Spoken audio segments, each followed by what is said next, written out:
Lundi soir, vous étiez près de 600 000 à vivre le retour dans Top Chef de Jean-Philippe, le chef montois.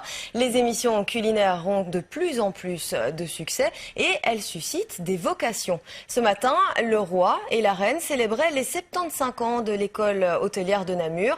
L'occasion de parler de ces jeunes qui rêvent de gastronomie et d'étoiles au Michelin. Alors pour nous mettre l'eau à la bouche, deux chefs. D'abord Jean-Philippe Watteigne, le fameux chef montois. Jean-Philippe, bonjour. Bonjour. Devrait arriver incessamment Yves Matagne, le chef doublement étoilé. Et puis à vos côtés, un formateur de talent, Gérard Georges. Vous êtes directeur de l'école d'hôtellerie et de tourisme de Liège. C'est bien ça. Alors Jean-Philippe, avant de discuter, eh bien, on va revoir ces images, ce grand retour tant attendu par tous les Belges lundi soir.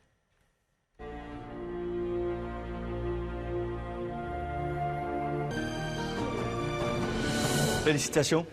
Non.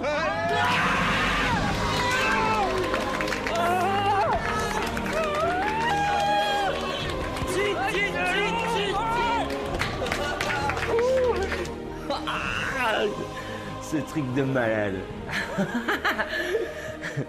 Et voilà, c'est explosion de joie, quoi.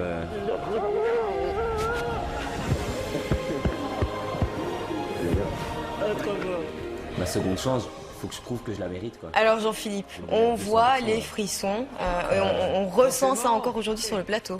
Ouais, c'est clair, c'est un moment... ça fait, à chaque fois que je le revois, ça me prend parce que c'était vraiment génial, quoi. Tellement inattendu et avoir une deuxième chance dans Top Chef, c'était jamais arrivé, donc... On sent que l'enjeu aussi est important. Il ne s'agit pas juste d'une émission de télévision pour vous. Non, bien sûr, pour moi Top Chef, déjà c'était un rêve... je suis fan de l'émission depuis le début, donc c'est un rêve qui s'est réalisé, donc je voulais vraiment aller le plus loin possible. Gérard Georges, des gens comme Jean-Philippe, des jeunes qui poussent les portes de votre école, est-ce qu'ils sont plus nombreux depuis que ces émissions de télé-réalité culinaire existent? Effectivement, depuis 2 ans, nous avons constaté, notamment au niveau de l'enseignement des communes et provinces, une augmentation de 15%. Donc il y avait à peu près 1800 élèves il y a 2 ans et cette année, on est plus de 2000. Donc rien que pour le secteur de l'hôtellerie-alimentation, donc ce qui est un des impacts de l'émission, je pense, puisque quand on interroge les nouveaux élèves, pourquoi viens-tu dans une école hôtelière? Parce que notamment j'ai été séduit par ces émissions qui redonnent les lettres de noblesse au secteur, mais aussi avec les artisans, les artistes, les champions que nous pouvons voir défiler tout au long des émissions. Jean-Philippe, vous, l'école hôtelière, c'est pas vraiment ça qui vous a mis d'accord avec le métier? Non, mais avec le recul, je me dis que c'était vraiment très important en fait. Toutes les bases que j'ai apprises à l'école m'ont vraiment aidé que ce soit pour mon restaurant ou même pour Top Chef. Par contre, ça vous a éloigné des fourneaux pendant un certain temps. Oui, c'est clair qu'à l'origine, l'image que j'avais de la cuisine était totalement différente que ce que j'ai vu à l'école et c'est ça qui m'a un petit peu fait peur. Une fois que j'ai pu être mon propre chef, là, voilà, c'était parti, quoi. Monsieur Georges, est-ce que quand les étudiants arrivent, ils ont déjà des notions de cuisine grâce à ces émissions? Ou bien est-ce qu'ils arrivent finalement un peu de la même manière qu'il y a 10 ou 15 ans sans trop connaître grand-chose? La cuisine, c'est surtout une tradition orale et familiale. Et donc, beaucoup d'enfants s'inscrivent chez nous dès la sortie de l'enseignement primaire avec l'idée première de devenir cuisinier. Ou bien responsable de salle. Et donc, c'est surtout une motivation qui fait en sorte que des élèves s'inscrivent chez nous. Et donc, évidemment, l'école ne donne que les bases, ça je le dis souvent.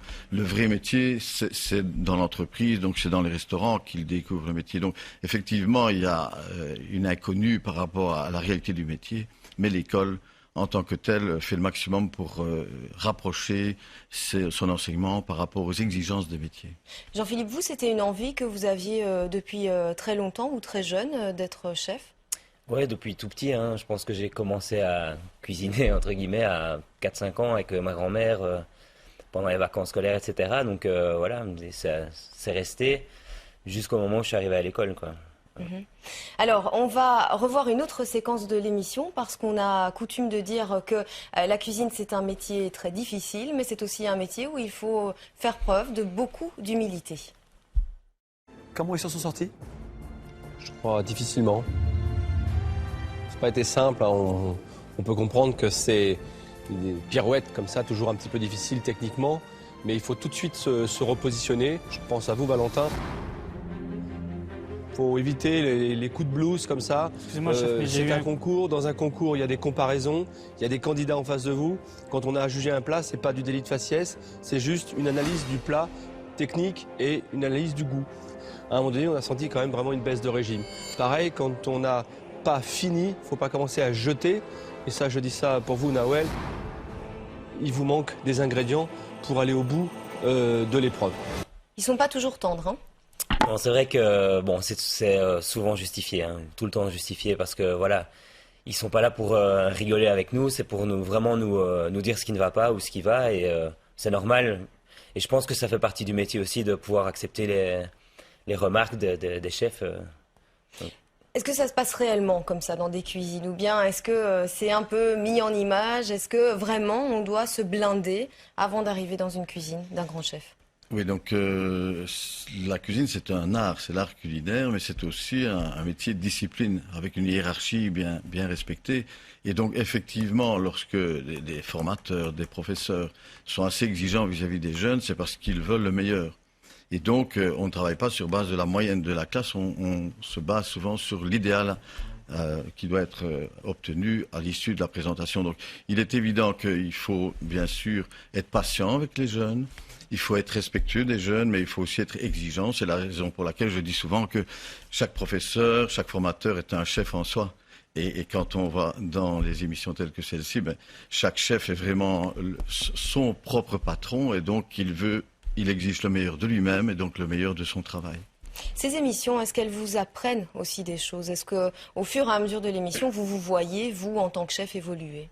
Ouais, il y a une énorme évolution hein, sur l'émission. On est tellement poussé à aller au maximum de ses limites, etc., on apprend beaucoup de choses rien qu'en voyant les autres déjà, parce que les autres techniques, les chefs nous guident énormément aussi. Hein. On a des petits conseils pendant le verdict, etc., qui sont à prendre vraiment au sérieux et à mettre en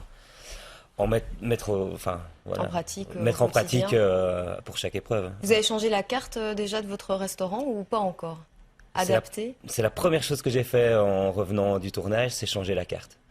Voilà, on a changé parce que j'ai changé un peu de ma vision de la cuisine. J'essaie de faire quelque chose de beaucoup plus direct sur le produit, aller plus sur la simplicité. Ce que le chef piège m'a dit 100 fois, donc voilà. Et donc vous avez mis en pratique les conseils. Voilà. Est-ce que dans vos écoles d'hôtellerie, est-ce que vous voyez les jeunes arriver avec une certaine humilité ou avec peut-être l'impression vraiment de connaître et de maîtriser les bases du métier parce qu'ils les voient à la télé toutes les semaines? On a deux types d'élèves. Les élèves qui sont hésitants, qui sont pas sûrs d'eux, puis il y a des élèves qui sont trop sûrs d'eux. Et donc, quand ils rentrent en phase de stage, ils sont confrontés à la réalité du métier, dans le cadre de leur formation, on leur demande surtout de faire preuve d'humilité, surtout de voir qu'il y a d'abord un chef, il faut suivre les règles du chef, mais il ne faut pas que le chef répète 3 fois les mêmes ordres. Donc, on leur demande d'être attentifs, exigeants vis-à-vis d'eux-mêmes et exigeants vis-à-vis de leur travail. Il y a aussi des bases à apprendre. Je lisais l'autre jour un article qui disait qu'il faut 6 mois minimum pour maîtriser les gestes de base de la cuisine. Est-ce que c'est vrai? Est-ce que c'est exagéré?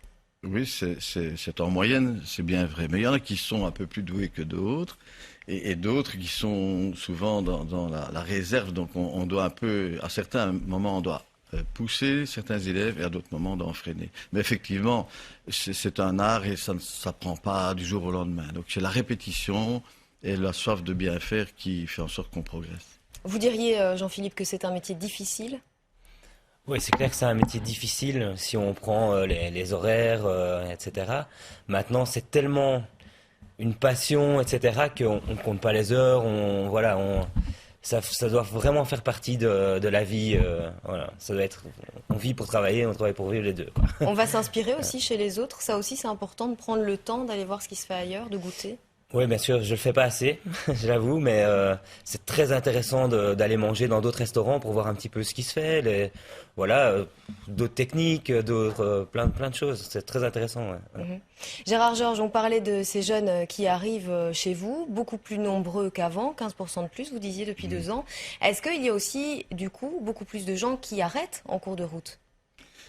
Ça, évidemment, c'est la réalité du métier. C'est un beau métier, c'est un dur métier. Et donc, effectivement, il y a un constat qui fait en sorte que beaucoup abandonnent en cours de route. Donc, il y a, je vais dire, après 10 ans, il y a 10% qui restent vraiment au top du métier. Et tous les autres, ils ont choisi des métiers un peu plus sécurisés. Et donc, au niveau de l'horaire dont on parlait tout à l'heure, donc il faut aussi comprendre quand il y a un couple que il y a les coupés, par exemple. Il ne faut pas s'imaginer que systématiquement on fait des heures bien définies. On ne regarde jamais son heure. On travaille le matin, puis on rentre chez soi un peu, puis on retravaille le soir. C'est ça. Et donc tout cela fait en sorte qu'il faut bien sûr avoir une bonne condition physique, on en parle rarement, mais c'est le cas. Une bonne gestion de son temps et aussi une bonne gestion au niveau financier. Parce qu'on peut avoir un artiste exceptionnel, vraiment un champion de toute catégorie, mais s'il n'a pas le souci de la gestion, évidemment, il ne fera pas long feu dans le métier, quoi. C'est clair. Alors Jean-Philippe, vous le disiez, l'émission, elle a eu un impact positif sur votre carte, mais j'imagine qu'elle a eu aussi un bel impact sur la fréquentation du restaurant. Oui, c'est clair, hein, c'est impressionnant. Même avant la première diffusion, on a déjà commencé à sentir les différences. Là maintenant, c'est impressionnant. Franchement, Complet ? Complet. On peut venir quand même. On peut venir quand même, ouais, mais il faut absolument téléphoner parce que chez moi c'est très petit, on a à peine 20 places. Donc on est très vite complet, donc voilà, il faut réserver pour... Est-ce que cette émission, ça vous donne des perspectives différentes? Est-ce que, par exemple, aujourd'hui, vous prenez à rêver peut-être un jour d'une étoile au guide Michelin? Je pense que l'étoile, c'est pas mon premier but là maintenant. Là, j'essaie d'abord de bien faire marcher iCook, puis je lance un deuxième restaurant qui est le bistrot de Jean-Phi. On va faire une cuisine plus donc bistrot à la parisienne. Et une fois que tout sera ça fait, on va essayer de changer iCook et de le mettre plutôt à la campagne. Et voilà. Et là, on verra, on ira peut-être essayer de chercher une étoile. Quel conseil est-ce qu'on peut donner aux jeunes qui ont envie de se lancer, mais qui ne sont pas trop sûrs d'eux? Il faut d'abord avoir confiance en soi, être respectueux des consignes, toujours exiger plus par rapport à soi-même. Exemple, arriver à l'heure, être en tenue impeccable. Toutes ces choses-là sont vraiment indispensables et alors toujours avoir le besoin de faire mieux. Ok. Je trouve qu'il y a la curiosité aussi qui est importante. D'accord. Curieux. Merci à tous les deux. Puis Jean-Philippe, bonne chance. Vraiment, c'est tout ce qu'on peut vous souhaiter. On croise les doigts pour vous. Demain, dans RTL+, nous parlerons du bonheur et particulièrement du bonheur au travail. Tout de suite, le journal de 13h. Il sera présenté par Luc Gilson. Et là, je m'en voudrais de ne pas vous souhaiter un très bon appétit.